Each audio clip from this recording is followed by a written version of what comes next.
Au Gabon, les piquets de grève n'ont pas disparu à l'Université des sciences de la santé. Les médecins et sages-femmes poursuivent leur mouvement. Une grève illimitée tant que les arriérés de primes ne seront pas versés. Cela a aussi des répercussions sur les usagers. Ils bloquent l'accès à l'un des plus grands laboratoires du pays. Reportage d'Yves Laurent Goma avec Florence Lozec. Des amphis désertés, des portails cadenassés, plus un cours de médecine assuré. Depuis plus d'une semaine, l'Université des sciences de la santé, qui forme les futurs médecins et sages-femmes du pays, est totalement à l'arrêt.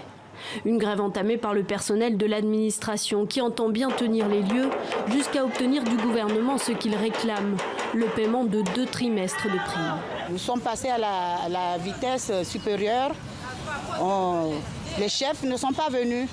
On a décidé d'aller fermer le grand portail à la faculté de médecine.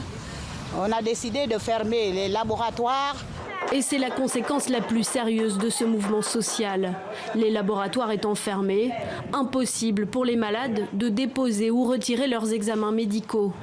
Pour les personnes atteintes du virus du sida dont la charge virale doit être surveillée, le blocus est une source d'inquiétude supplémentaire. C'est vrai, ils réclament quelque chose qui est important pour eux, pour leur vie, mais il ne doit pas arrêter aussi pour mettre les gens qui sont malades en difficulté.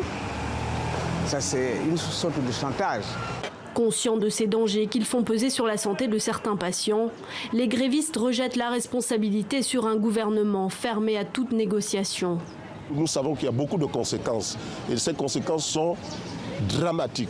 Donc nous souhaitons, nous demandons, nous implorons l'indulgence du gouvernement pour se pencher sur notre situation afin qu'on puisse réouvrir dans les plus brefs délais, le plus tôt possible. Sans réaction de la part de l'État, le personnel en grève menace d'empêcher les épreuves universitaires qui débuteront en février.